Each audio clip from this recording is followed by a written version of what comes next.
wanted to touch on Chelsea. The Lukaku story has been sort of swimming around all week. And the latest out of Italy is that he's agreed terms or personal terms will be no problem. Whatever the catchphrase is this summer, it always changes. But he's sort of agreed to go back to Inter Milan if the deal can be reached. What's your understanding of the current Lukaku situation? I don't think Romelu Lukaku will be at Chelsea next year. Not at all. And this goes back actually relatively now weeks and months in terms of the dialogue between the player, the club, and the manager. Of course, Chelsea have been in limbo, haven't they, in the last few weeks in terms of the ownership.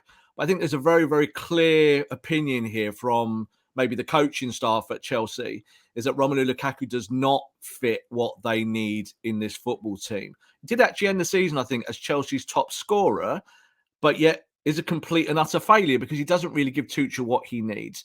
So Lukaku opened the door for a return to Inter Milan almost 3 months ago, and those conversations have been ongoing. They've been going on for quite a while. He wants to leave. Chelsea do not want the player. Inter are going to put the money up. I think he'll probably go back to Inter Milan for a significant pay cut. He really liked the lifestyle in Northern Italy. He liked being out there. He liked the league. It was a big success in Serie A. I think, again, that will get done now in the next few weeks. I agree there's no place for him. When I heard, I think it was Dean on Monday, said that Lukaku has basically told Chelsea he's happy to stay if they change the style of play, it just made me chuckle. Managers like Thomas Tuchel do not change their style, their philosophy, their approach. No. For anyone, let alone a player who's been basically texting his ex or sending dick pics to his ex all season. Like, with all due respect, that's just the analogy for me. That's all he's been doing. He's been cheating on Chelsea all year. Why keep him? It makes no logical sense to do it at all. So I'm not surprised to see that. Who do you think Chelsea would look at to replace him? Because there's obviously talk of Dembele. Trending news today, Dembele is going to come. But he ain't a goal scorer either. I think he's never scored more than 12 goals in a season. So league goals. Who are Chelsea looking at to replace those goals, Rob? It's difficult because it's about, what strikers are on the market and what are you looking for. Now, Chelsea went for Lukaku because they kind of got in their heads that they didn't have a number 9. And a lot of Chelsea fans still say it was like, we need a number 9. Well, you don't need a number 9. You need goal scorers. You need people that fit your attack. Think how Liverpool do it. Liverpool don't really have an out-and-out number 9, but they have 4 or 5 strikers, 4 or 5 forwards who'll score your goals. So that's really the Tuchel model. I think the guy on the top of everyone's wish list at the moment is Nkunku. So Nkunku's been named Player of the Season in Bundesliga. He's a centre forward. He can play wide. He can score goals. He's got everything. He's an absolute world-class talent ready to explode. But, of course, getting him out of Leipzig at the moment is really, really difficult. So almost impossible.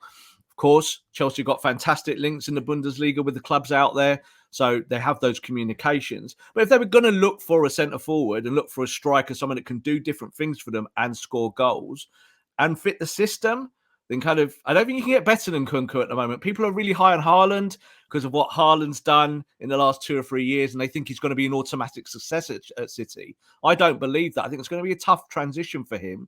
I did see your tweet earlier on, Terry, about him getting injuries, and I think that's prevalent. Like, he might be like Harry Kane and get 3-4 injuries a season. It might leave him out the picture. And Nkunku, absolutely fantastic player. Links with Manchester United as well. United have scouted him extensively. He could be a player, I think, that when he leaves Leipzig, he will go to one of the very big clubs in the Premier League. And I think Liverpool, who we're going to obviously talk about in a minute, might well have an extended interest in Nkunku for their attack. Absolutely. And I mean, Chelsea have got a lot of work, a fair bit of work, just like Manchester United to do as well. Yeah. Jules Koundé, we all just know that's done. I mean, unless someone sweeps in with a record-breaking offer, with record-breaking wages for a player of that age, he's going to be a Chelsea player. I don't even think it's content that Chelsea fans even care to hear anymore. They just want to see the kind of the here we go style announcements, really. Who else is likely? I've seen, obviously, Dembele's name recently. Hakimi's been relinked to the club. Who are some of the names that you're hearing in your sort of world and your sort of contacts about incomings to Chelsea outside of the aforementioned? Well, it's actually relatively quiet for Chelsea at the moment. I'm kind of surprised, but as I said, it's not completely surprising considering that they've not had an owner of the football club. So now they have an owner, and now they'll be able to push forward with some of these things. So, like you just said, I think it's a positional issue for Chelsea about how do you fix certain problems that have just arisen. You've just lost 2 defenders. You need to sort that out, and you need to sort that out really, really quickly. You're just about to lose your big earning centre forwards, and I really do think Lukaku is gone. I think that's done. So how do you remodel that? Do you go with someone like Timo Werner? Do you give the guys you've got already? You know, Kai Havertz playing as a false 9, as he did for a lot of the time last season. So I think with Chelsea, I'll be completely honest, it is relatively quiet in terms of the wider picture.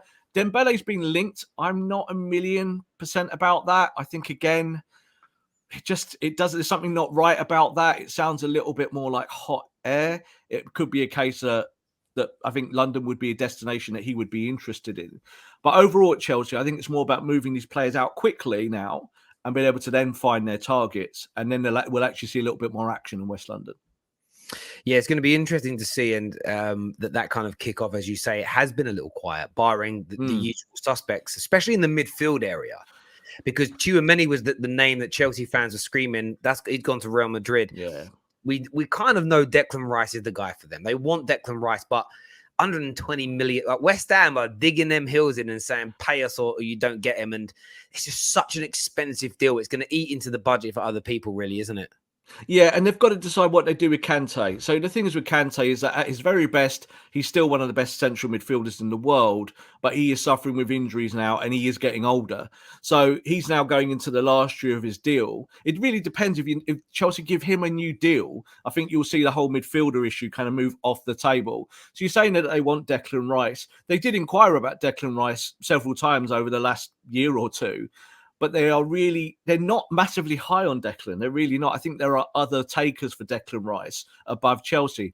Declan Rice himself, former Chelsea graduate, would love to go back there, best friends with Mason Mount. But let's talk about whether Mason Mount will be at Chelsea long term. So these things are all very much up in the air at the moment as we go through this transfer window.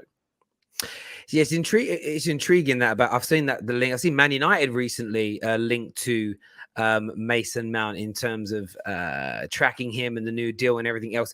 It's weird that because he's such a kind of polarizing player, Mason Mount. There's quite a lot of Chelsea fans that don't like the academy.